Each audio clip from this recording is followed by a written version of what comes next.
News Vijayawada భవానీపురంలో వరకట్న వేధింపుల case సంచలనంగా మారింది. నవ వధువు నుంచి అదనంగా 5 కోట్ల రూపాయలు ఇవ్వాలంటూ భర్త కుటుంబ సభ్యులు వేధింపులకు పాల్పడుతున్నారు. ఇటువంటి వేధింపులకు పాల్పడుతున్న భర్త హేమంత్ అజయ్ వీసాను పోలీసులు సీజ్ చేశామని చెబుతున్న ఎస్ఐ ప్రకాష్ రావుతో మా ప్రతినిధి సాహిత్య ఫేస్ టు ఫేస్.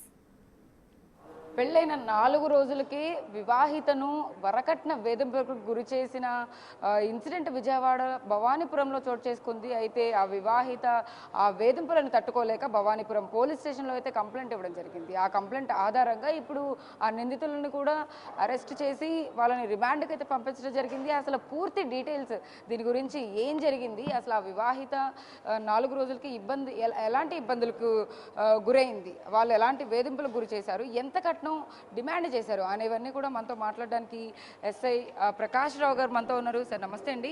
అసలు ఏంటి ఆ వివాహిత ఎలాంటి ఇబ్బందులకు గురైందని చెప్పేసి వచ్చి కంప్లైంట్ ఏ రకంగా కంప్లైంట్? ఈ చెరుకూరి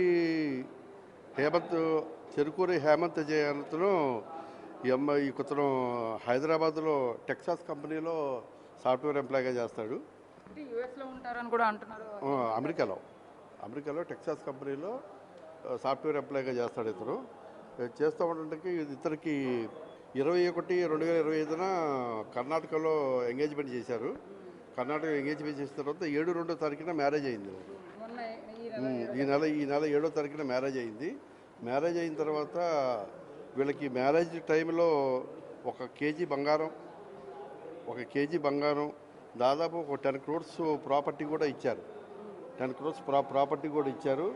ఒప్పందం చేసుకున్నారా? ఇచ్చారా సార్? అది ఇచ్చారు. అయినా కానీ ఈ అత్తగారు ఆడపడుచు ఈ రిసెప్షన్ టైంలో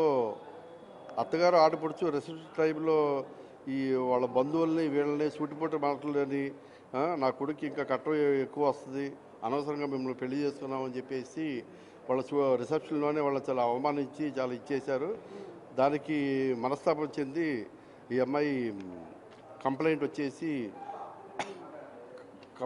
పోలీస్ స్టేషన్కి వచ్చి కంప్లైంట్ ఇచ్చింది 12వ తారీఖున. 12/2 కంప్లైంట్ ఇస్తే ఆ కంప్లైంట్ మీద మేము ఎఫ్ఐఆర్ ఇష్యూ చేసి ఎఫ్ఐఆర్లో ముద్దాయిలుగా ఈ చెరుకూరి హేమంత్ అజయ్ హస్బెండ్ని, చెరుకూరి భవానీ వాళ్ళ అమ్మగారిని, చెరుకూరి లక్ష్మణరావు వాళ్ళ నాన్నగారిని, చెరుకూరి శ్రీలక్ష్మి ఆడపడుచుని నలుగురిని కూడా మేము రిమాండ్కి పంపించాము. రిమాండ్కి పంపిస్తే రిమాండ్లో మేజిస్ట్రేట్ గారు చెరుకూరి హేమంత్ అజయ్కి, చెరుకూరి లక్ష్మణరావు గారికి ఇద్దరికి 14 days రిమాండ్ ఇచ్చారు. ఇద్దరికి 14 days రిమాండ్ ఇచ్చారు. ఈ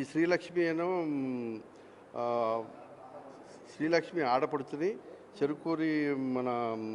చెరుకూరి భవానీ గారికి ఇద్దరికి మేజిస్ట్రేట్ గారు పోలీస్ స్టేషన్లోనే కోర్టులోనే 41 CRPC ఇచ్చి బెయిల్ మీద రిలీజ్ చేశారు. సెక్షన్ కేసెస్ దాదాపుగా ఎన్ని వస్తూ ఉంటాయి? అంటే ప్రతిరోజు కూడా ఇలాంటి కేసులు వస్తూ ఉంటాయా? అంటే CRPC సెక్షన్ 3-4 కింద కూడా అంటే వరకట్న వేధింపుల కింద కూడా సెక్షన్ నమోదు చేసినట్టుగా అర్థమవుతా ఉంది. అంటే యుఎస్లో అంతలా చదువుకుని వచ్చి కూడా ఇలా వరకట్నం కోసం వేధింపులకు గురి చేయడం ఎలా చూడొచ్చు? ఇలాంటి కేసెస్ ఎన్ని వస్తుంటాయి?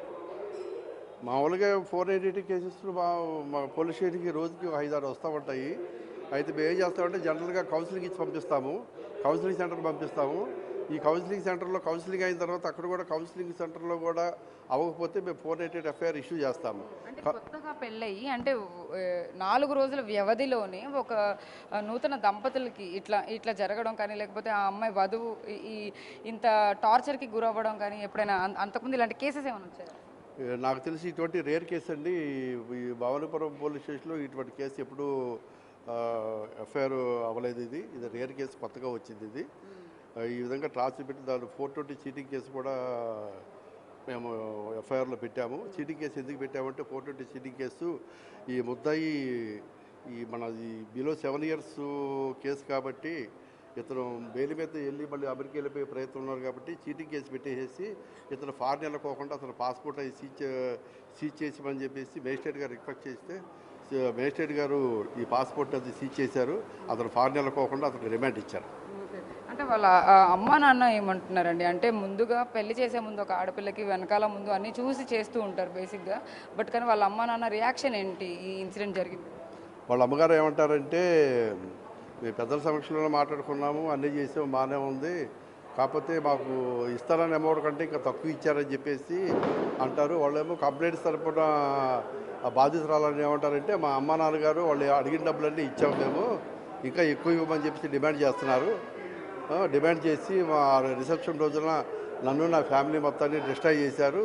ఆ మనసు బాధ భరించలేక నేను వచ్చి పోలీసుకి వచ్చి కంప్లైంట్ ఇచ్చానని చెప్పి చెప్పింది. ఇప్పుడు అంటే అమ్మాయి పరిస్థితి ఏంటి? ఆ అమ్మాయి ఏమైనా మాట్లాడగలిగి? ఆ అమ్మాయి బాగానే మాట్లాడుతుందండి. ఇప్పుడు ప్రస్తుతం ఆ అమ్మాయి వాళ్ళ పేరెంట్స్ దగ్గర ఉంది.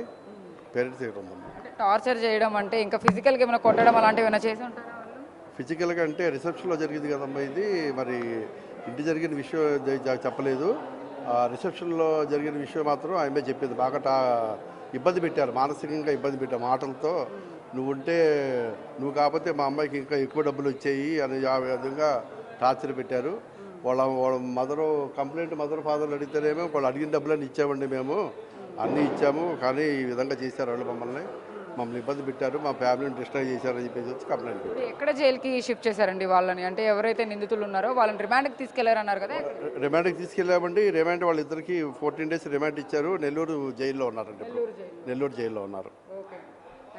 సో అది పరిస్థితి. మొత్తం మీద ఏదైతే వివాహిత వరకట్న వేధింపుల కేసు అయితే కనుక, అంటే యుఎస్లో చదువుకొని అంత తెలివితేటలు ఉండి కూడా ఈ జనరేషన్లో కూడా ఇంకా డౌరీ కోసం వేటాడుతూ, ఇంకా ఇచ్చిన కట్నం సరిపోక 10 కోట్లు సరిపోక ఇంకా 5 కోట్లు అదనంగా తీసుకురావాలంటూ కూడా వేధింపులకు గురి చేసి టార్చర్ చేస్తుంటే త్వరగానే తాను రియలైజ్ అయ్యి వెంటనే పోలీస్ స్టేషన్లో కంప్లైంట్ ఇవ్వడం చేత వాళ్ళకైతే కనుక ఈరోజు కటకటాలు లెక్కబెడుతున్నారు.